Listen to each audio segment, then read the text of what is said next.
Good morning বন্ধুরা। আর এখন বাজে হচ্ছে 11:15। তো আমি রান্নার কিছুটা গুছিয়ে এসেছি, ঢেঁড়স কুচিয়ে এসেছি, মাছ ধুয়ে এসেছি। মাছ দু রকম আছে, মানে একটা তেলাপিয়া আছে আর ওই কাতলা মাছ এনেছিল, দুটো কাতলা মাছের মাথা আছে আর 3 পিস না 4 পিস এমনি গাদা মতো আছে। তো আমি ধুয়ে হলুদ মাখিয়ে নুন মাখিয়ে সব রেখে এসেছি। আর টিফিন তো হয়ে গেছে। টিফিনে আজকে হয়েছিল তরকারি করিনি, আজকে তরকারি কালকে ছিল, ওই ওই চালিয়ে নিয়েছি। মানে ওই আমার দুই মেয়ে নয়, বড় মেয়ে খেয়েছে আর ওর দাদু খেয়েছে আর ওর বাবা খেয়েছে। আর আমার শাশুড়ি মা পটল ছিল, পটল ভাজা দিয়েই খাওয়া হয়ে গেছে সবাই মিলে। আমার ছোটো মেয়েও নিয়েছিল, আমরাও সব পটল ভাজা দিয়ে খেয়ে নিয়েছি। আর ওরা কী বলো তো, পটল ভাজা ওইসব খেতে চায় না। আর আমাদের পটল ভাজা বলো, ঢেঁড়স ভাজা দিয়েও খেয়ে নিই, বেগুন ভাজা তো আরও ভালো লাগে। তো ওরা এখন পড়তে গেছে, ওরা এখন নেই, কেননা ওদের বিকেলেই পড়া ছিল। বিকেলে এক জায়গায় ওদের নেমন্তন্ন বাড়ি আছে বলে ওরা এবেলায় পড়ে নিচ্ছে আন্টিদের থেকে।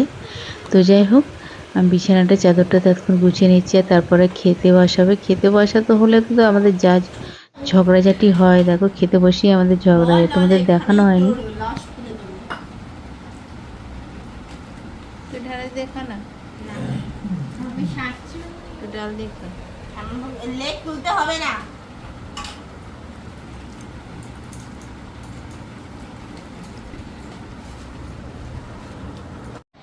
তো বন্ধুরা, খাওয়া দাওয়া হয়ে গেছে।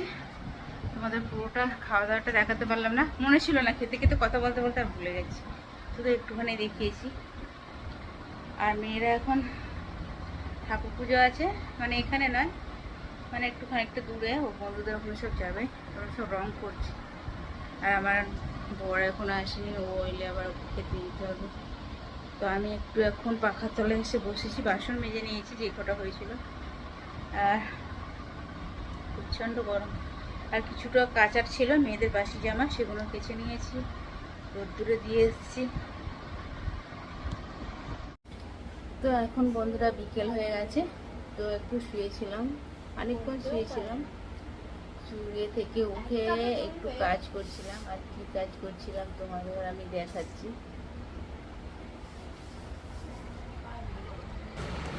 এই দেখো,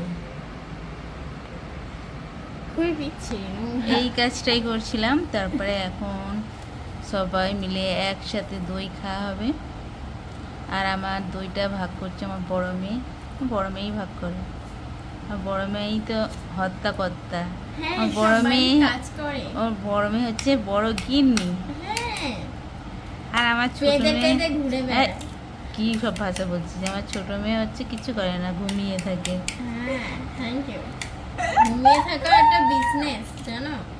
আর আমার বড় মেয়ে হচ্ছে ওর বাবার সাথে বিজনেসে হাত লাগায়, জানো বন্ধুরা। তাই জন্য আমার বড় মেয়ে বেস্ট। আর আমার ছোটো মেয়ে তো করতেই চায় না কিছু কাজ, করলে না, শুধু একটা কাজ করে, ও জামা কাপড়গুলো রোদে দিয়ে আসে, এই কাজটাও করে। চলো বন্ধুরা, ভিডিওটা কেমন লাগলো অবশ্যই জানাবে।